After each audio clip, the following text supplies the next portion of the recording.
Good morning. Morning. Welcome to Unity Orlando. Our opening statement this morning is, God is my help in every need, and I am provided for abundantly. Let's all affirm that together. God is my help in every need, and I am provided for abundantly. All right, let's all close our eyes and take a nice deep breath in. And let's affirm that together in the silence.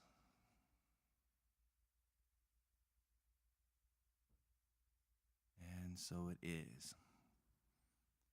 And now if you'd like to stand and help us sing our joy song this morning, it's called Within Me.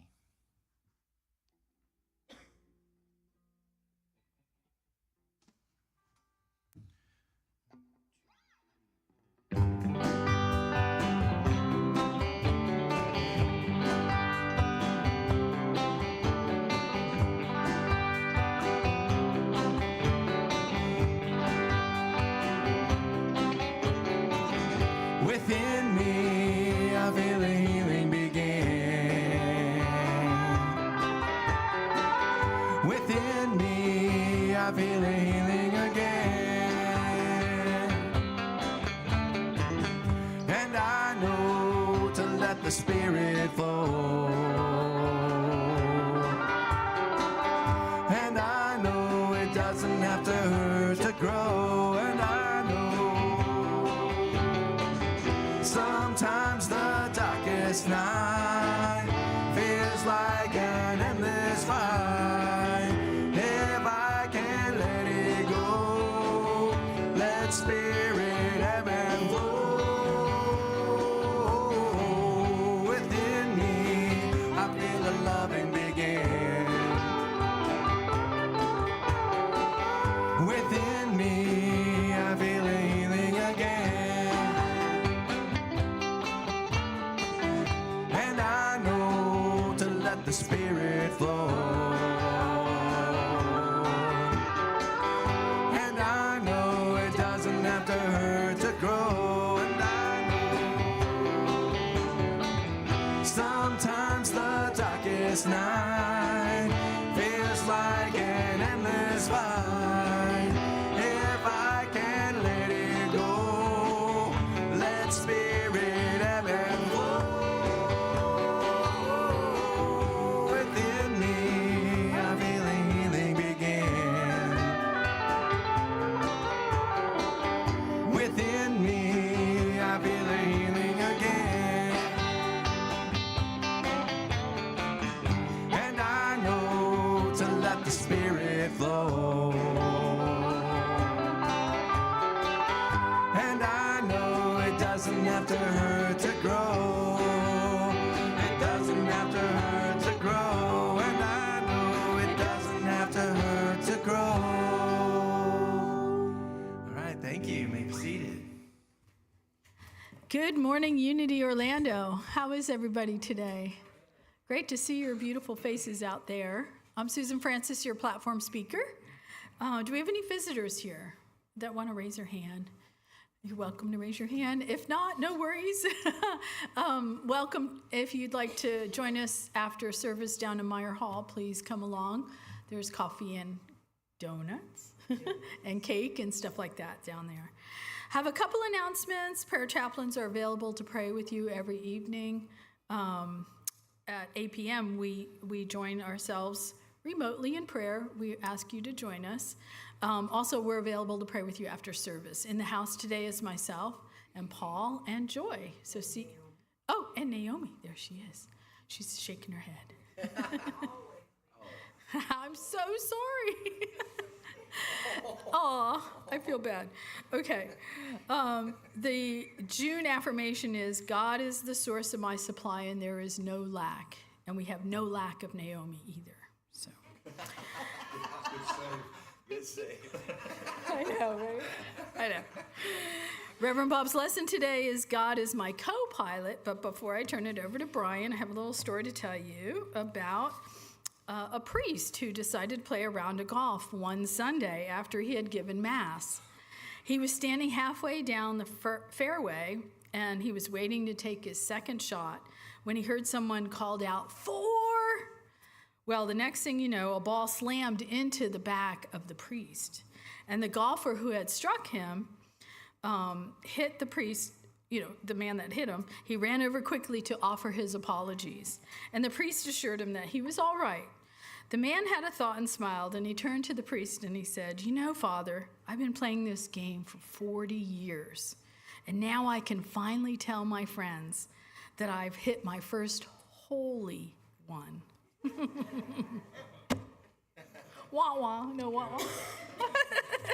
What did you just say? Needs one. All right, that was a good one. I'll turn that over to Brian. Thank you very much, Susan. It was still a good story. Yeah. All right, here's one I've played before a few times. As you remember, the backstory is it was my friend Miguel Adora's favorite song. It's called Dream Sailor.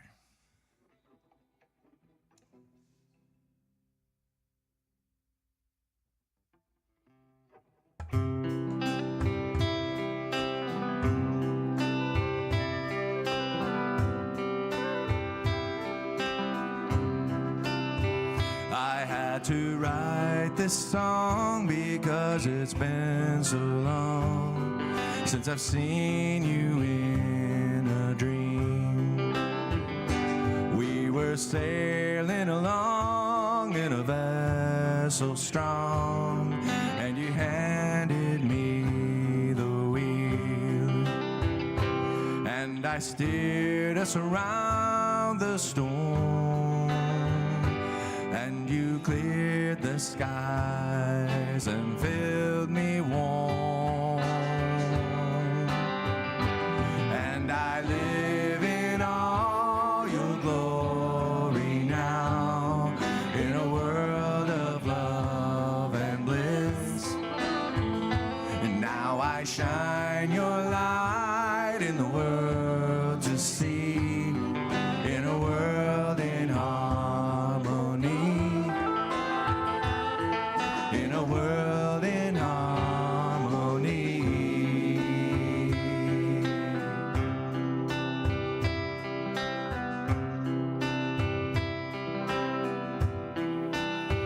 And so I wrote this song because it's been too long since I've been in a dream with you. As we reach the shore of happiness, in a world of love and more, in a world of love and more, and live in all your glory now, in a world of love and bliss. And now I shine your light in the world to see, in a world in harmony, in a world in harmony.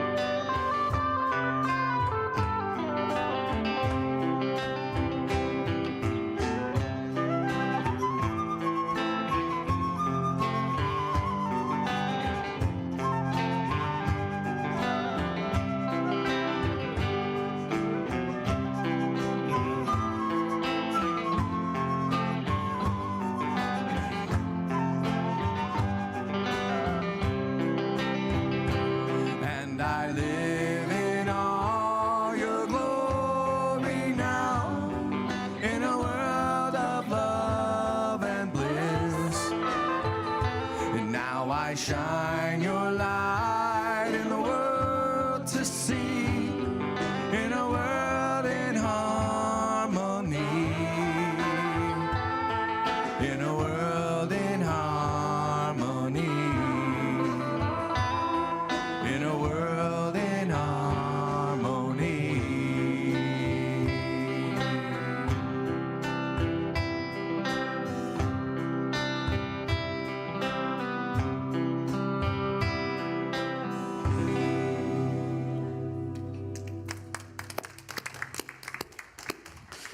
that's wonderful.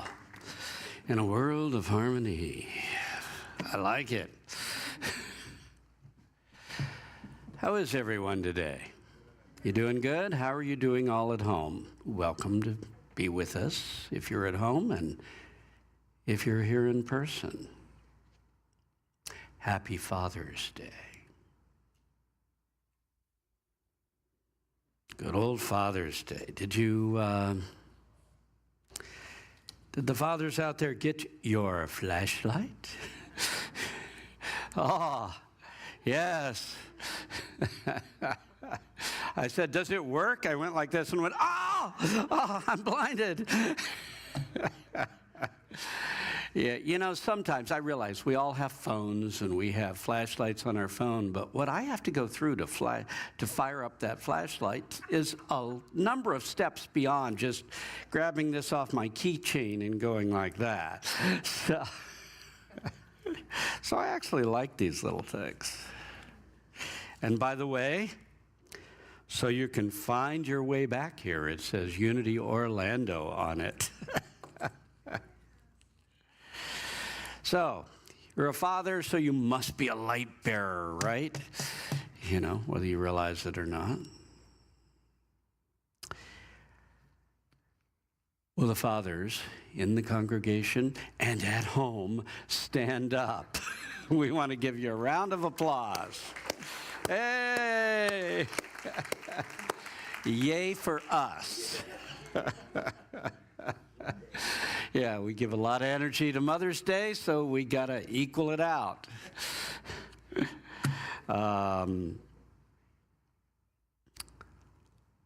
Father plays many roles.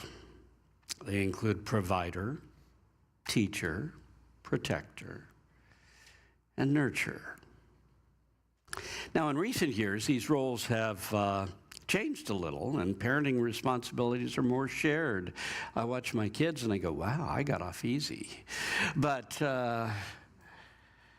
mothers sometimes do more providing and protecting, and fathers sometimes more nurturing and real gut-level child care. I've got a son who I believe is the major nurturer in that family. I'm impressed. How wonderful. However, both mother and father sacrifice a great deal for their children. We all know that if we've gone through it. And consequently, we owe them a great deal for this sacrifice. I know my father took a second job so I could attend an expensive engineering school. And then I did the unthinkable and left engineering school and followed in his footsteps to become a Unity minister. He had a hard time arguing with it. Though he's like, why'd I take that second job and shell out all that money if you're not going to be an engineer? You know. But he was like, well, you are sort of doing what I did, so there we go. He disciplined me to teach me without a doubt. But he also nurtured me.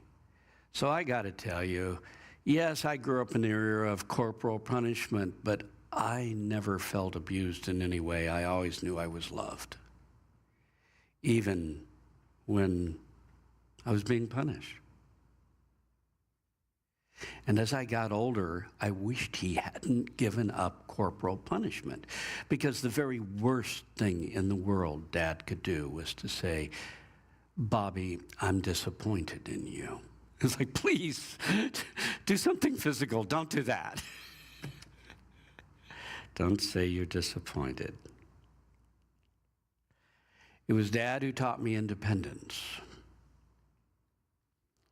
He taught me to make my own choices, and he supported me in doing so, even when they weren't what he would have chosen. Now, not every father is perfect. I get that. None of us are, quite frankly. But every father does the best he can from wherever he is. I consider myself lucky. My dad was a truly good man. He loved me and my sister, and he gave me an excellent start. One of the main things my dad did for me was he always believed in me, and he was always proud of me. You know, that's one of a father's roles, to always hold the vision of the highest for their children. That doesn't mean that sometimes you won't use tough love and say, I can't go along with that. But you hold the vision that they will come through it to higher ground. I now try to do that with my children. And quite frankly, as a father, I can say being a father is possibly the most important role I've played in this life. It's the contributions that I've made in my children's lives that represent some of my most prized achievements. You know, I have this belief that in life we climb on our parents' shoulders. That's the way life goes forward.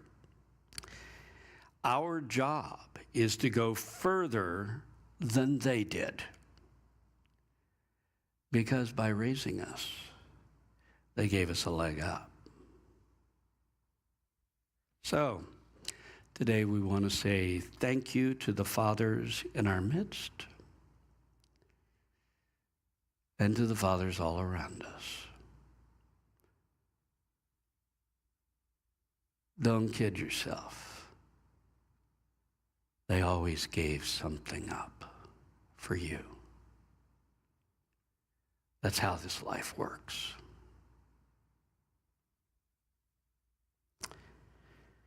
Okay, today's title is God is My Co-Pilot. And I have a spiritual subject to go with this, but you realize this is a book, right? I said, God is a co-pilot. I think that's a book. And Patty turns to me and says, no, I think it's a bumper sticker. And I think it's both. But it was a book first. I looked it up to see what it was all about, and it was a book of memoirs of Colonel Robert Scott about his time flying airplanes in World War II. He was an Air Force pilot and a commander of some of the best fighter pilots during that war. Now, he was flying out of China, okay?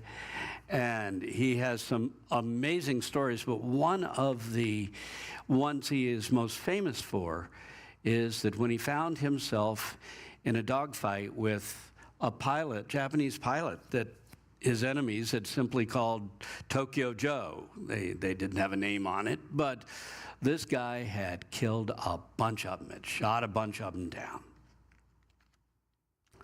And who is he? Robert Scott found himself in a dogfight with him, and he was good too.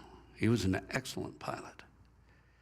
And they'd been going at it for quite a while when finally he realized his engine had been hit. He was losing power, and he wasn't going to he couldn't accelerate and get out of there. And Tokyo Joe was right on his tail, ready to do him in.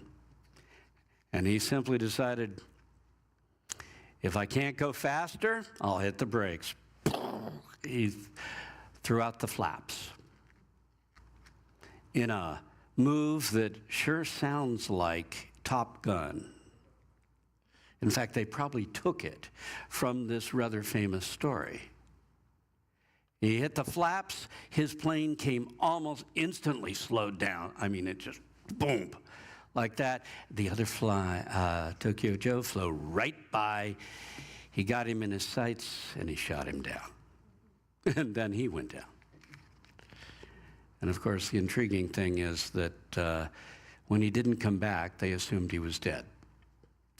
But about 3 days later, as evening is coming, there's this whole processional of Chinese soldiers coming out of the woods, all in a row, solemnly coming into the camp. And at the end of them comes Colonel Robert Scott holding Tokyo Joe's samurai sword. Quite a story, huh? But when he decides to come up with a title for stories like this, and all of his close scrapes and all that he went through, he called it, God is my co-pilot. Because he always knew God was there with him through everything he went through.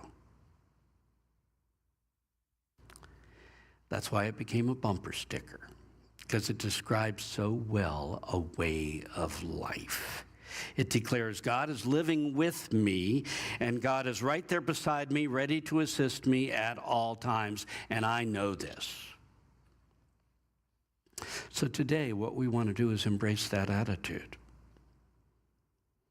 The attitude that knows God is my co-pilot, and I'm being led by Spirit through everything I go through in this life. Now, we have to put this on the backdrop of your relationship with God. So let's get this very clear. Jesus presented a whole new way to experience God. Not as a judgmental, harsh Lord, but God as a loving Father, always ready to take you back, always ready to help you, always ready to be there for you, loving you through everything. And that's why it's called the New Testament, because it's a new way to experience God in your life. The New Testament. So let's quote a few of the ways that Jesus teaches to experience God. In Matthew 7, 9, and 11, Jesus said, "Who is the man among you who, when his son asks him for bread, will hand him a stone? If therefore you who err know how to give good gifts to your sons, how much more will your Father in heaven give good things to those who ask him?"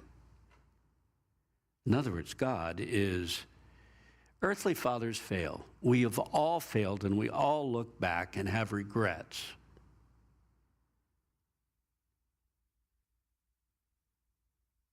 But God is your divine Father, always there loving you. In Luke 15, 17 through 22, we've got the prodigal son, right? When the prodigal son came to himself, he said, "I will rise and go to my father." And while he was yet at a distance, his father saw him, had compassion on him, and ran and fell on his neck and kissed him. And his son said, "My father, I have sinned before heaven and before you. I am not worthy to be called your son." Father doesn't even hear the words as far as anybody could tell. But his father said to his servant, "Bring the best robe and put it on him. Put a ring on his hand and shoes on his feet." You don't have to earn your way back into God's graces. According to Jesus, you just have to turn back toward the Father, and he'll come to meet you on the road. That was radical for that time. But that's the relationship we're meant to have with God. In Matthew 6:13, in the middle of the Lord's Prayer, it says, "And do not let us enter into temptation, but deliver us from evil." It's praying that there is this presence that's there that's going to help kind of guide me through all the pitfalls of life. and we need to know that. But possibly my favorite one for this morning's talk is Romans 8:14, when Paul says, those who are led by the Spirit, those who are led by the Spirit are the sons of God. You're being led by the Father, led by the Spirit through this life. Now, quite often, we really don't pay attention. And I get that. We're all guilty of that. But our co-pilot is there to lead us out of difficulty, even when we choose and insist upon making a wrong turn. Spirit is kind of like GPS, right? I mean, it tells you the fastest way to get there.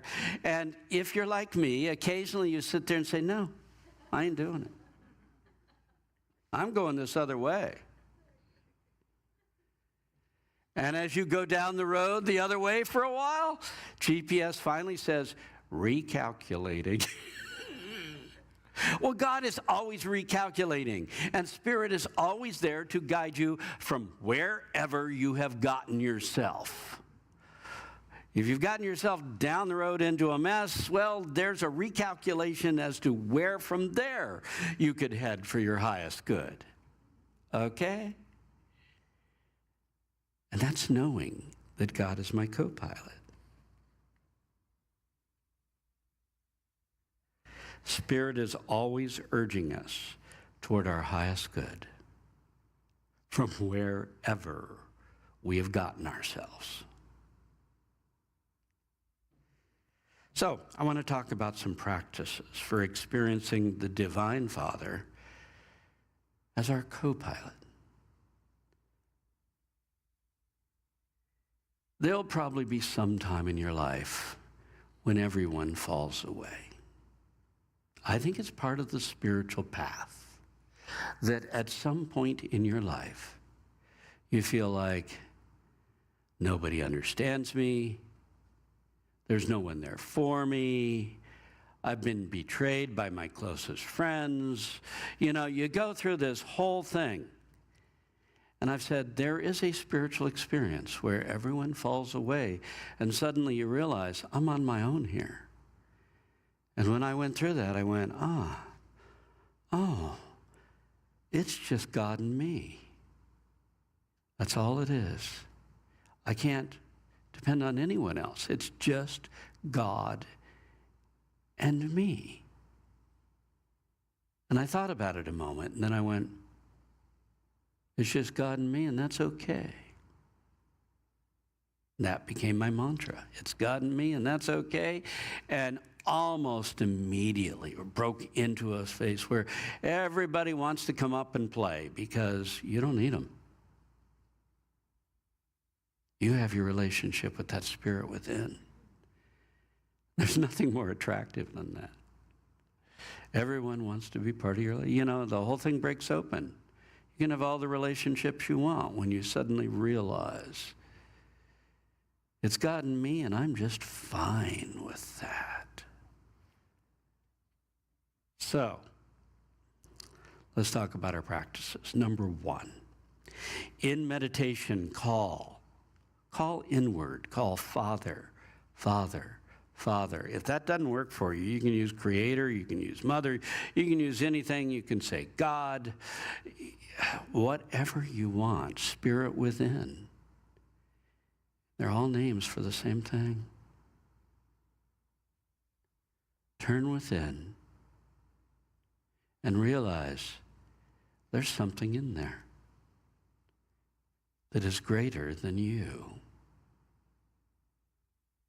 and is with you at all times, loving you even through your dumbest mistakes.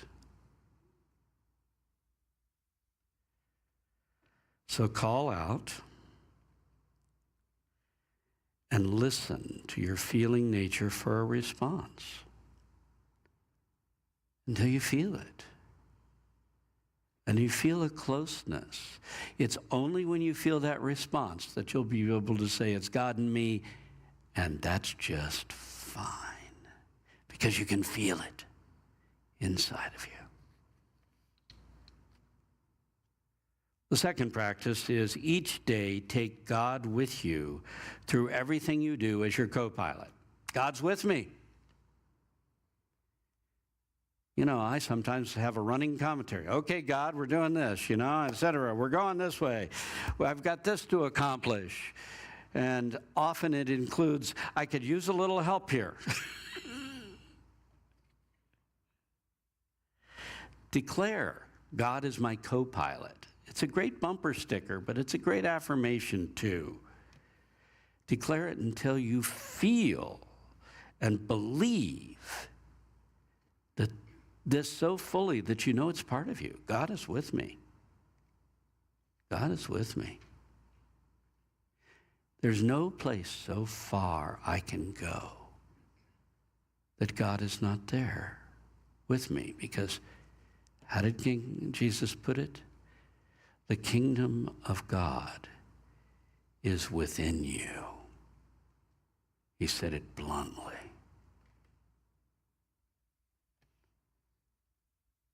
So, number 2. The second practice, each day take God with you through everything you do. Oh, I already did that one, didn't I? Do you ask for help? Do you know God's with you?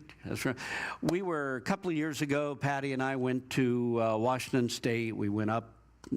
We were in one of the mountains near Mount Rainier, where we were staying in a ski lodge or something during the summer, But in any case, we're there, and we're hiking around and having a good time. And we've been all over this mountain, and Patty figures out that she had put her credit card in her pocket of her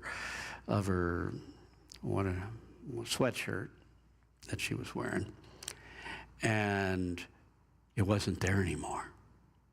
She thought, I might want to stop at the gift shop on the way by, but it was closed. So she never went looking for the card again.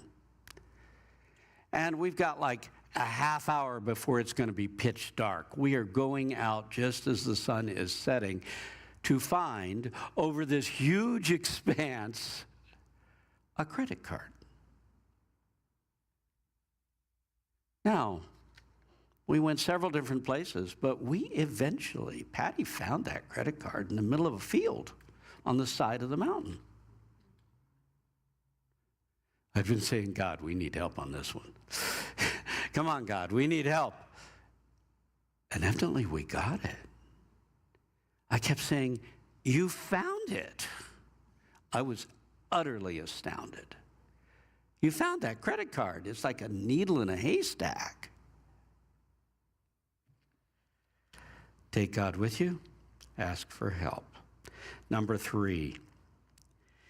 Realize that because God is my co-pilot, and God's in charge of the universe, right?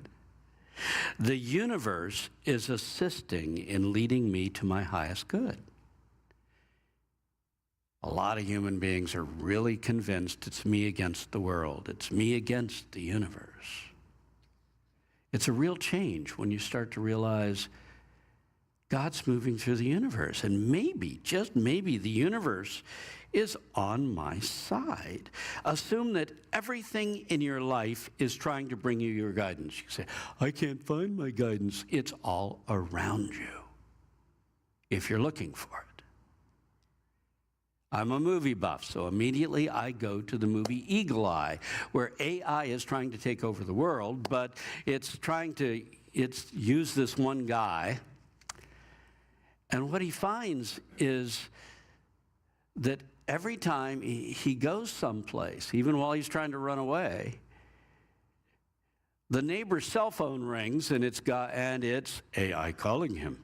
Or he looks across at the restaurant across the way, which has an advertising sign, and it's calling him by name and telling him what he needs to do next.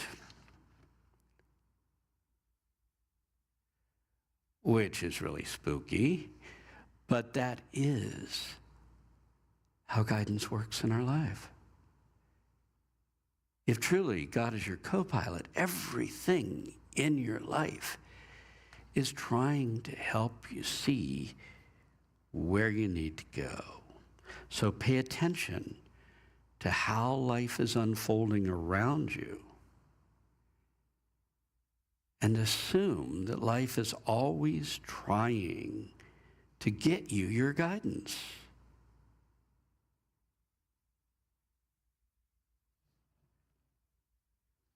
Now, sometimes that guidance comes as things that just plain pop into your head.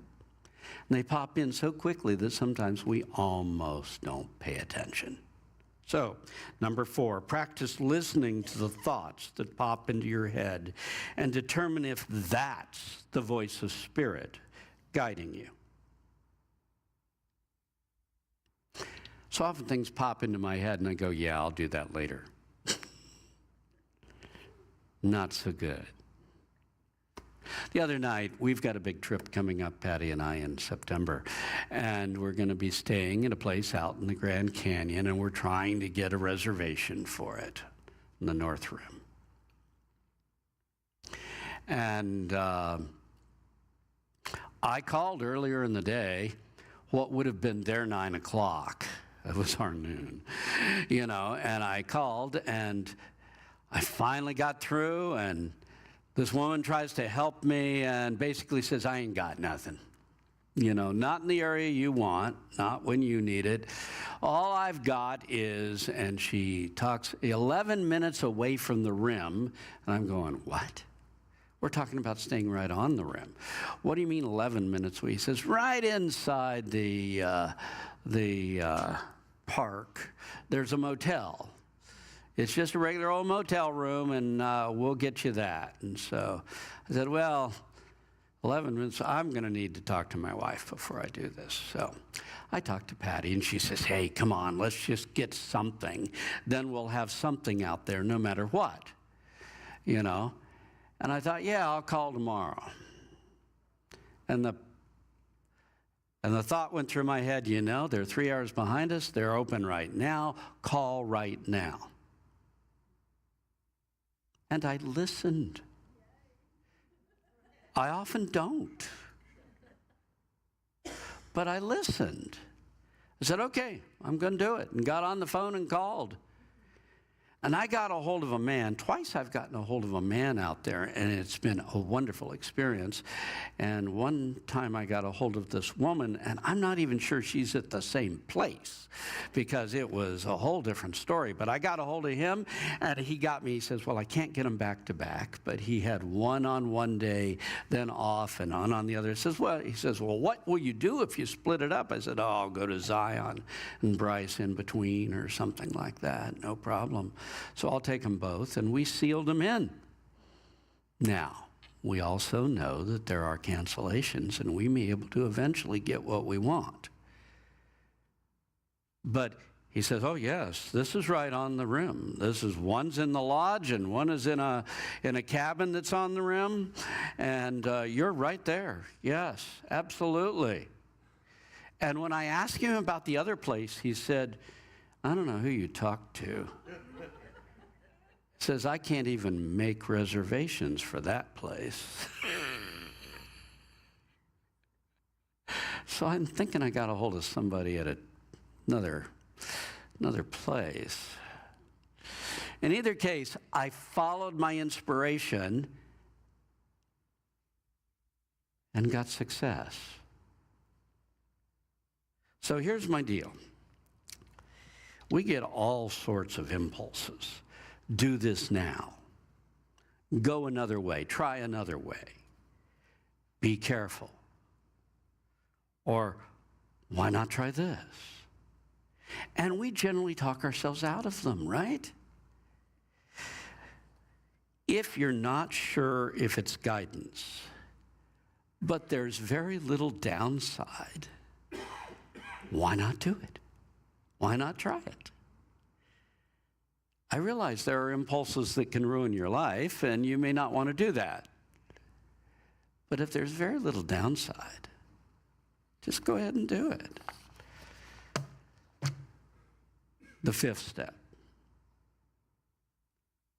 You're going to recognize this one. Go with the flow. We talk about that a lot. It's a lot harder to do than it is to talk about. Go with the flow. Realize life is always trying to carry you to your highest good. Don't fight your way through life. I'm a good fighter, so I like to fight my way through life. It often turns out badly. Sometimes it's much better to just take what's offered and see where it goes.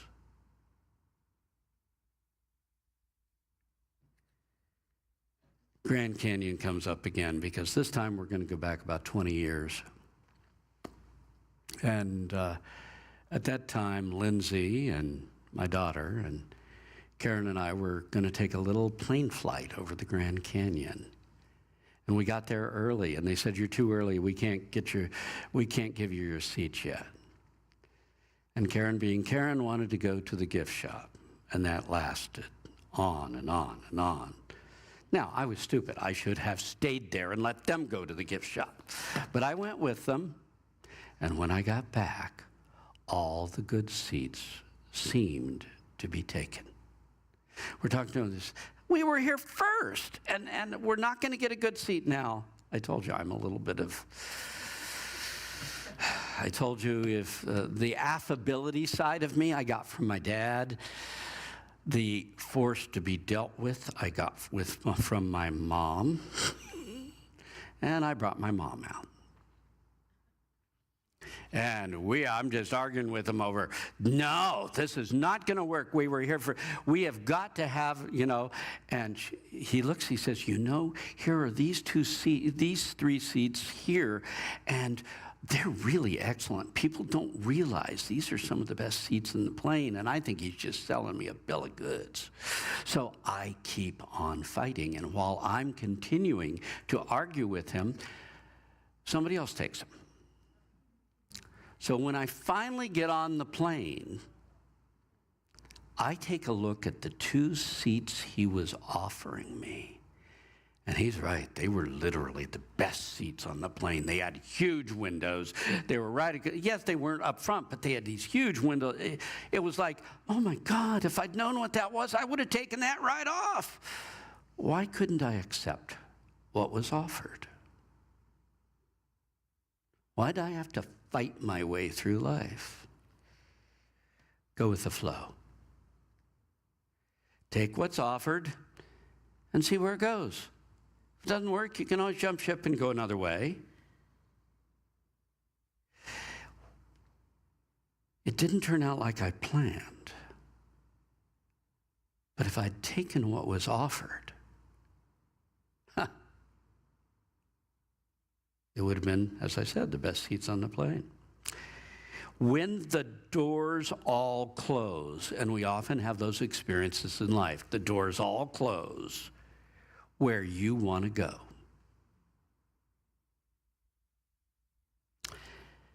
Take the direction that life is pushing you. Assume that maybe life wants me to have a good time. Maybe life is still trying to take me, in spite of all appearances, to my highest good. And bluntly, expect good to come your way and be willing to look outside the box. Outside the box. Okay. Sometimes your highest good is not the way you've imaged it. Sometimes it turns out to be what life offers to you that you really didn't want to do at first. Number 6,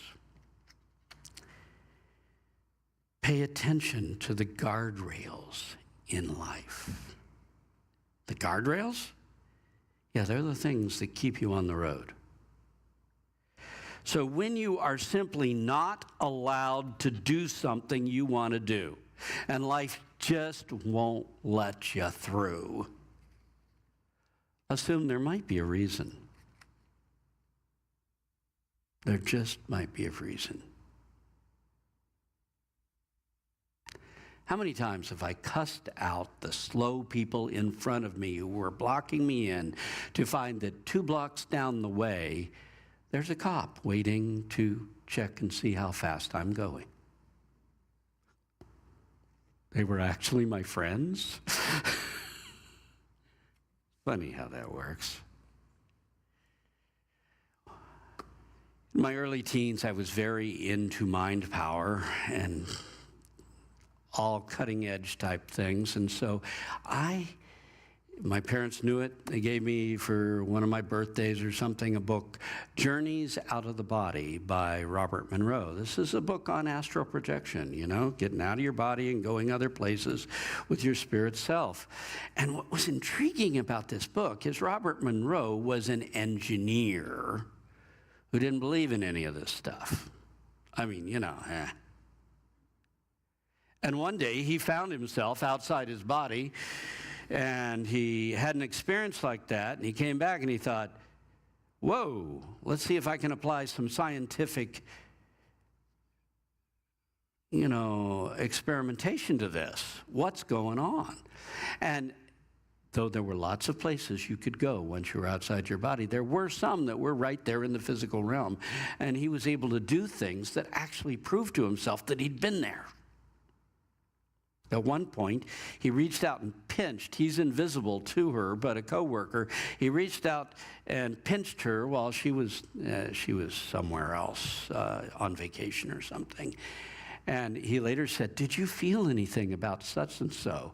And she looks back at him and she said, "Was that you?" And she lifts up a corner of her blouse and says, "This little bruise right here, was that you?"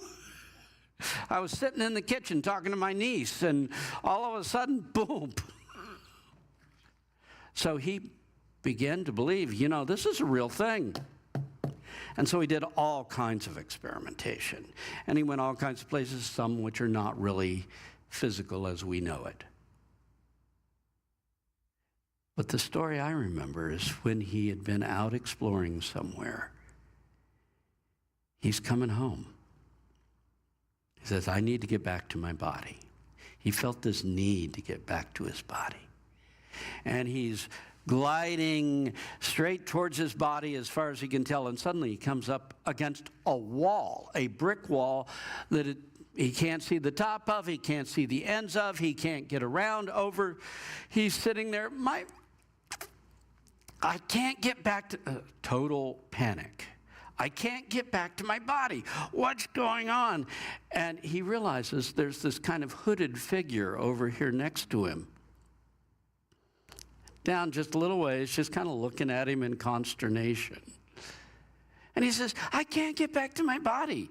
And the only thing this hooded figure says is, "You can't get through that wall." And he bangs on the wall for a while longer, and then finally, in utter depression, turns around and goes the other direction and comes immediately to his body. Sometimes the wall you are banging your fists against and say, "I've got to get through this to get to something good." Sometimes it really isn't through there. What you want is just headed in another direction.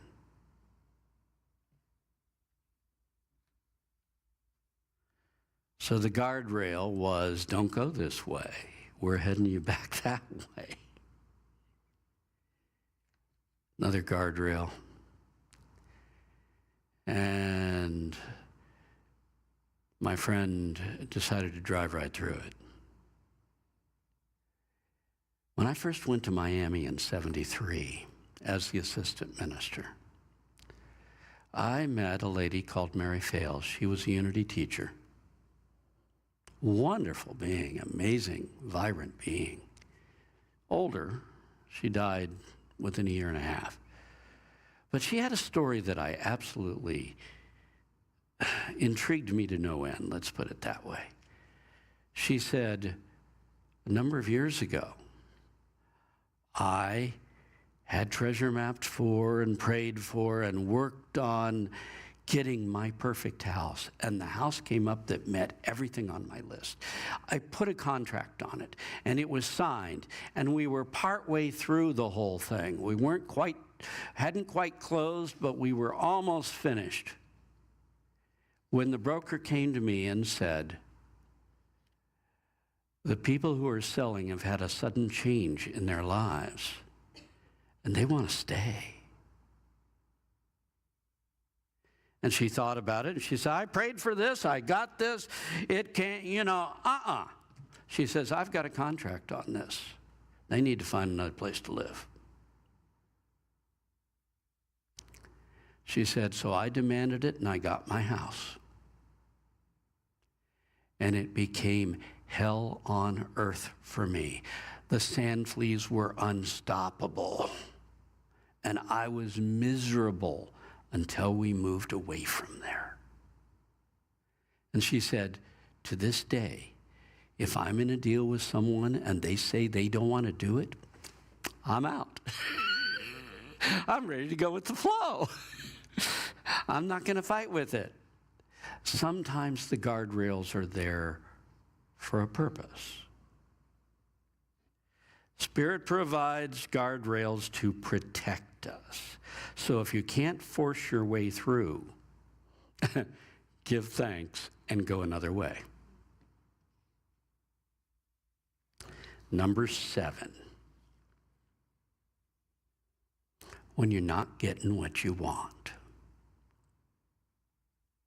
When you're not getting what you want, reassess whether you got it right. One of the things that I kind of like to do is to, when things aren't going right, when I'm getting stopped, when I'm not getting what I want, I need to ask myself, what do I really want? What do you really want? You've got your sights set on this, but what do you really want? And sometimes people will say, I just really want to be happy, and I thought this would do it for me. Other times they'll say, what do I really want? I want this. I want, and if you ask yourself, what do I really want? Then the next step is to turn it into an energy experience and realize that there isn't just one thing in the world that can provide that energy for you. Can I find that energy in another direction if I can't have this one? There's a very old Unity teaching. I believe it's Emily Cady from way back in the early days who wrote it in Lessons in Truth or How I Use Truth. I'm not sure which one. But it went like this. You don't want what your neighbor has. I know you think you do, but you don't. You don't want someone else's job, someone else's car, someone else's house, someone else's wife or husband. You want your own. That's what you want. You don't have to take something from somebody else. You want your own. Though bluntly, yours might look a little different. I love my neighbor's red car. Yours might be blue. I don't know. You want your own. So transfer your energy, your desire into an energy. What energy am I desiring here? And then open, wide open to everything around you. And see if something else could bring this energy into your life. Always be on the lookout for your answer.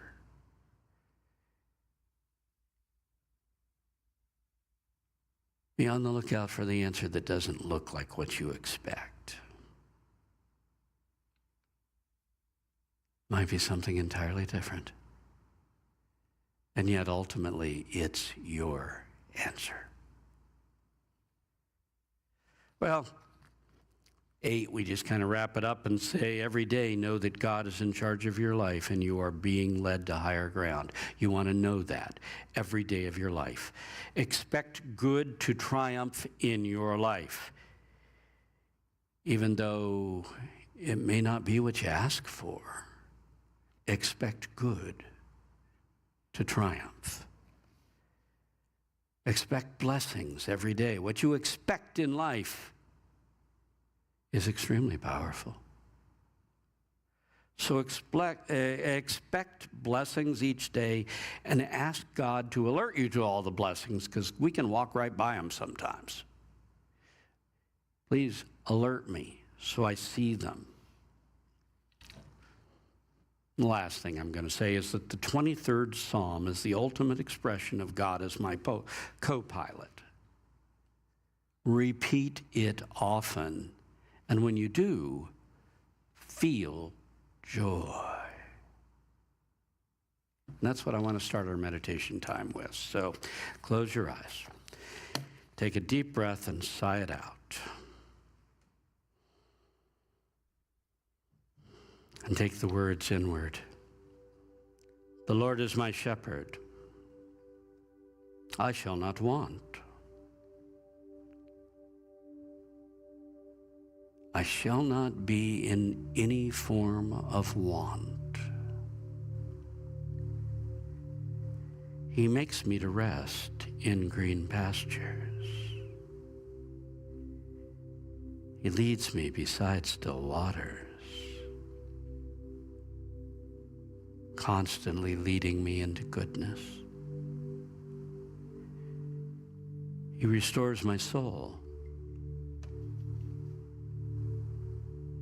He leads me in the paths of goodness for his name's sake. And yea, though I walk through the valley of the shadow of death, I will fear no evil.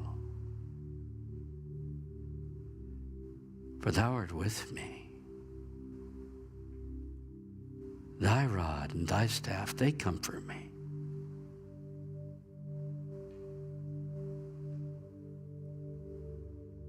Thou preparest a table before me in the presence of mine enemies.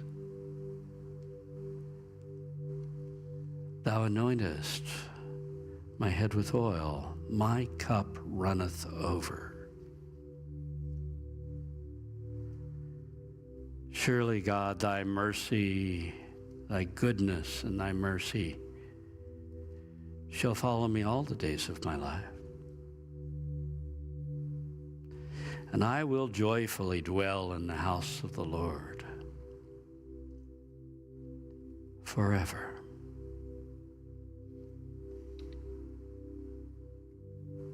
Turning deep within, there in the midst of your heart, feel the Spirit within you that is right there with you through everything you go through. In this life, it's God and I.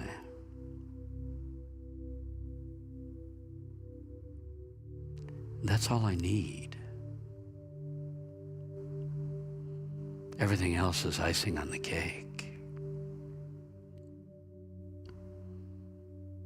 So feel that Spirit within, that presence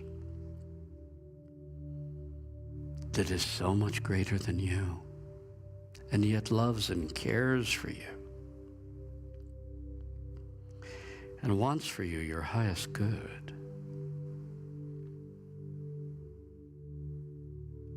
Call out, Father, Father. Like the prodigal son, feel God's loving you and ready to meet your needs. Feel God constantly coaching you through this life toward your highest good. No matter where we take ourselves, there is a direct path to our highest good. And the Spirit within me is trying to point it out to me.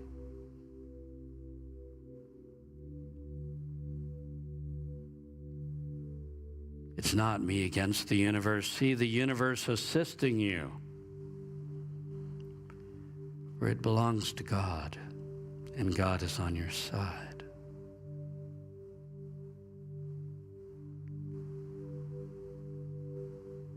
Feel the universe ushering your guidance to you all around you.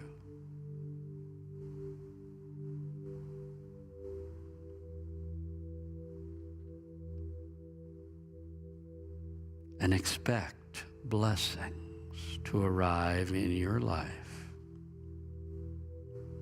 every day. And feel joy with all that's coming to you. We know God is my co-pilot through this life.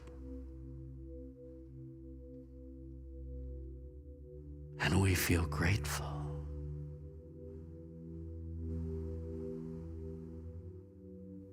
Thank you, God. Lead me to my highest good.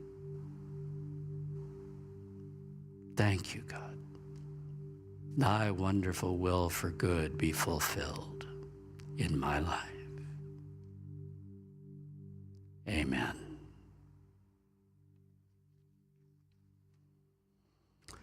With that, I'm going to ask our usher to come forward.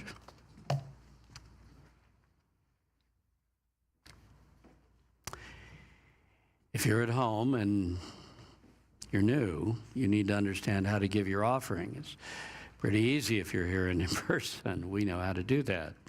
But if you're at home, there are several ways. Number one, at the end of this service, you can hit the Donate Now button on, just go to our main website. Okay, and hit the Donate Now button. And you can use a credit card or PayPal. You can pull off our address and mail us a check. You can use Zelle, but if you do, you have to use our Gmail address, our unityorlando@gmail.com. If you use our phone number, it gets lost in cyberspace. Or if this is all too confusing, call the office and talk to Linda. She'll talk you through it. Thank you for your offerings, you at home, as well as you who are here. It's the combination of the two that keeps us going, and we are grateful. So, let's affirm together. Divine love through me blesses and multiplies all the good I am and have, all the good I give and receive. Thank you, God. Amen. It's all yours. All right, thank you, Reverend Bob. And here's a song that's about a lot about that, isn't it? Being blessed by Spirit and being grateful for it. It's a new song. It's what's weird about it is I didn't write it on Tuesday. I wrote it on Wednesday. It's a new thing. Here we go. God, lift your hands.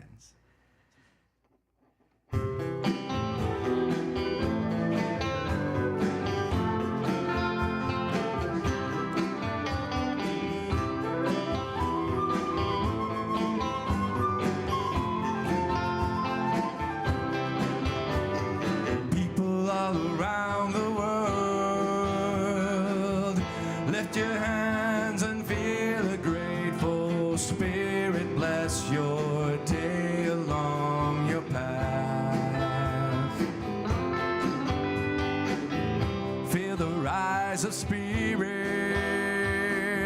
lift your hands and feel the thankful powers guiding you along your way. This light I shine within me puts fire in my heart. This shining light so lovely burns away the dark.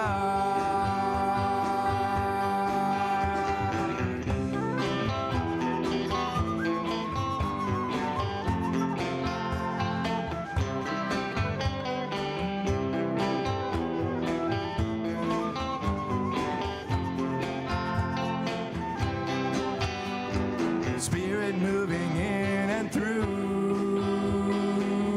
Lift your hands and feel a grateful blessing your day along your path. Feel the rise of love. Lift your heart and feel the loving powers guiding you along your way. This light I shine within me puts fire in my heart. This shining light so lovely burns away the dark.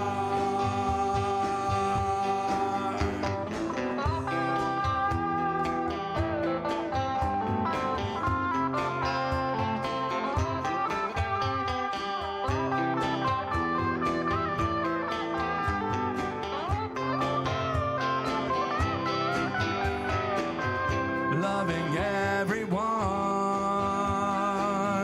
Lift your hands and feel a healing spirit bless your day along your path. Let your love light shine. Lift your hands and feel the loving energies light your loving way. This light I shine within me puts fire in my heart. This shining light so lovely burns away the dark.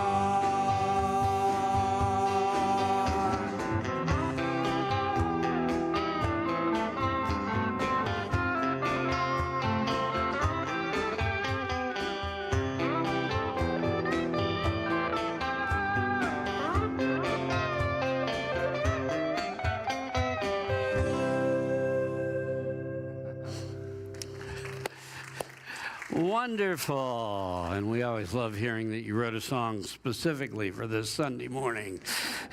Isn't that great?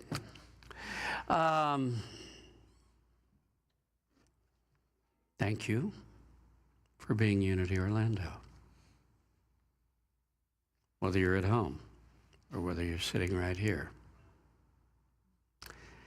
Thank you for walking this path with me through this world. Where are we? Next Sunday. Well, next Sunday I'm going to be speaking on Mother Earth. Going to talk about the earth as a living being, because I'm quite convinced it is. Okay, let's all rise and let's close this service off.